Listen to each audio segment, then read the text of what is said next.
I don't like my hockey sticks touching other sticks. I don't like when they cross. I put baby powder on them. Essentially, it's about taking care of what takes care of you.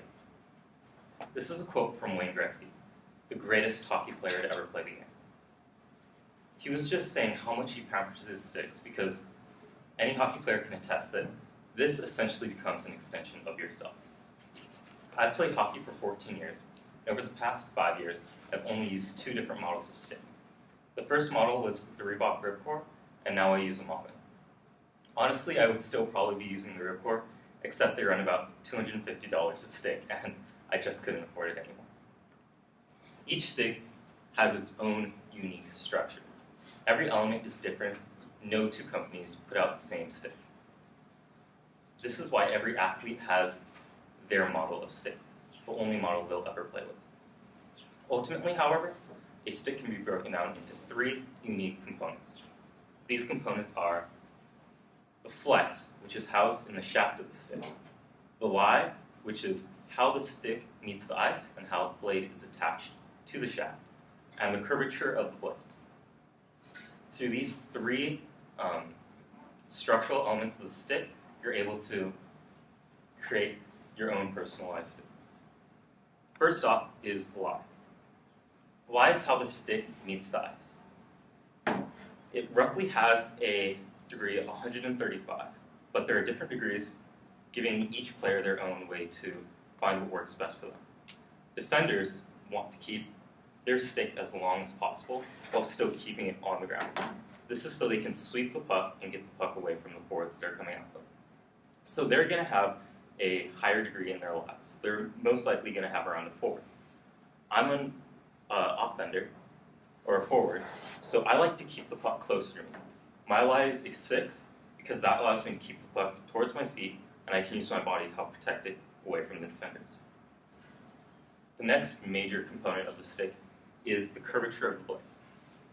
A 2009 study done by Yannick looked at the importance of the blade in wrist shots. So wrist shots are when you just sweep the puck through. He says that over 40% of shots in the NHL are wrist shots. And the most crucial aspect is the angle at which the puck comes off the blade.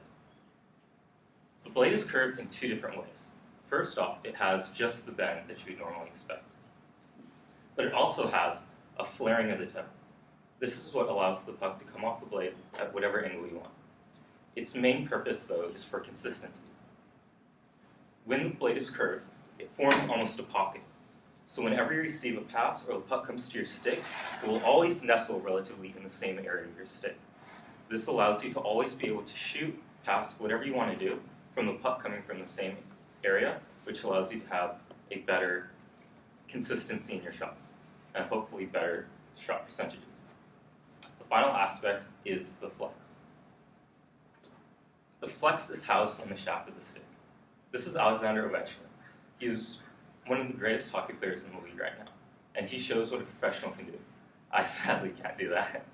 A guide put out for hockey sticks by New to Hockey in 2016 suggests that this flex should be roughly just over half your body weight. So I play with a 90 flex stick because I'm 160 pounds. The flex is what gives you all of your power. It's the driving force behind every single one of your shots. When you flex your stick, you're preloading all the energy, and as soon as you bring it to a point where the static friction is released, it rips off, and your shot can go, the hardest shot in the NHL right now is 107 miles per hour.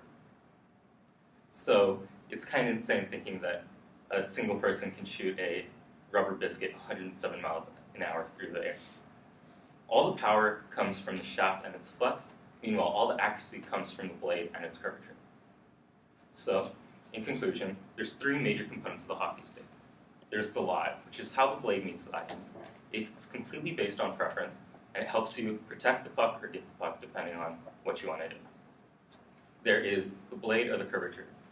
It gives you all the accuracy in your shot and allows you to just be consistent in everything that you do. And lastly, there is the flex in the shaft. This allows you to just absolutely rip shots and get as much power as possible. There are some people out there that have done studies, such as Wu in his Effects on Stick Construction 2003, who argues that the stick composition doesn't matter, and a skilled hockey player can play with whichever stick you prefer. I would have to argue against that. Any experienced hockey player can tell you that the right stick makes a world of difference. And maybe you can see why Mr. Gretzky pampered his stick so much now. Thank you.